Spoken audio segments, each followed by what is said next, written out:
ನನ್ನ 3 ದಶಕಗಳ ಜೀವನದ ಹಲವಾರು ಅನುಭವಗಳು, ಭಾವನೆಗಳು ಮತ್ತು ಚಿಂತನೆಗಳಿಂದ ಸ್ಫೂರ್ತಿ ಪಡೆದು ಈ ಕವನವನ್ನು ರಚಿಸಿದ್ದೇನೆ. ಇದು ಜೀವನದ ದೋಣಿಯ ಪಯಣದಲ್ಲಿ ಎದುರಾಗುವ ಸವಾಲುಗಳ ಅಲೆಗಳು, ಕಪ್ಪೆ ಚಿಪ್ಪಿನಲ್ಲಿ ಅಡಗಿದ ಕನಸುಗಳು, ಅಲೆಗಳ ಜೊತೆಗೆ ಬರುವ ನಿರಾಶೆಗಳು, ಹೊಸ ಆಶೆಗಳು ಮತ್ತು ಅನುಭವಗಳ ಸುತ್ತುತ್ತದೆ.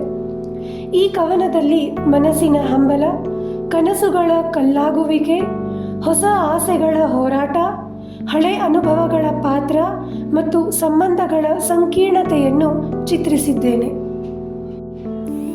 ಇದು ಜೀವನದಲ್ಲಿ ಆತ್ಮವಿಶ್ವಾಸ, ಪ್ರೀತಿ, ಸ್ವಾಭಿಮಾನ ಮತ್ತು ಸಹಕಾರದ ಮಹತ್ವವನ್ನು ಎತ್ತಿ ತೋರಿಸುತ್ತದೆ. ಕೊನೆಯಲ್ಲಿ ಜೀವನವನ್ನು ಜೊತೆಯಾಗಿ ಕಟ್ಟಿಕೊಂಡು ಮುನ್ನಡೆಯುವ ಸಂದೇಶವನ್ನು ನೀಡುತ್ತದೆ.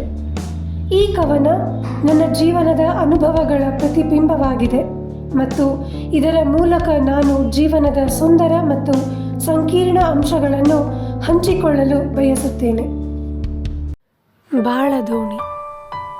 ಕಾಣದ ಕಡಲಿಗೆ ಹಂಬಲಿಸಿದೆ ಮನ, ಕಂಡ ಅಲೆಗಳ ಹಿಂಬಾಲಿಸಿದೆ ಮನ. ಕಂಡ ಕನಸುಗಳು ಕಲ್ಲಾಗಿವೆ ಮನದಲ್ಲಿ, ಚಿಗರೊಡೆದಿದೆ ಹೊಸ ಕನಸುಗಳು ಅದೇ ಕಲ್ಲುಗಳಲ್ಲಿ. ಹಾರಬೇಕು ಆಕಾಶದೆತ್ತರಕ್ಕೆ ಅನ್ನುತ್ತಿವೆ ಹೊಸ ಆಸೆಗಳು, ಹೊಸ ಆಸೆಗಳಿಗೆ ರೆಕ್ಕೆಯಾಗಿ ನಿಂತಿವೆ ಹಳೆ ಅನುಭವಗಳು. ಸಹಾಯ, ಸಂತಾಪ, ಸಂತೋಷ ಎಲ್ಲವೂ ಉಂಟು ಈ ಬಾಳ ಜೋಳಿಗೆಯಲ್ಲಿ. ಯಾರಿಗೆ ಯಾವುದು ಕೊಡುವುದು ಎಂದು ತಿಳಿಯಬೇಕು ಈ ಬಾಳ ದಾರಿಯಲ್ಲಿ. ಒಡೆದು ಹೋದ ಸಂಬಂಧಗಳನ್ನು ಒಟ್ಟಾಗಿಟ್ಟಿವೆ ಕರುಳ ಬಳ್ಳಿಗಳು.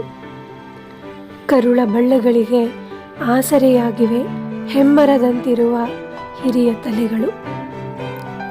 ಆತ್ಮವಿಶ್ವಾಸವಿರಬೇಕು, ಅಹಂಕಾರವಲ್ಲ. ಪ್ರೀತಿ ಇರಬೇಕು, ದ್ವೇಷವಲ್ಲ. ಸ್ವಾಭಿಮಾನಕ್ಕೆ ತಲೆಬಾಗೋಣ, ಸ್ವಾರ್ಥಕ್ಕಲ್ಲ. ಜೊತೆಯಾಗಿ ಬಾಳೋಣ, ಜೊತೆಯಾಗಿ ಕಡಲ ತೀರವ ಸೇರೋಣ.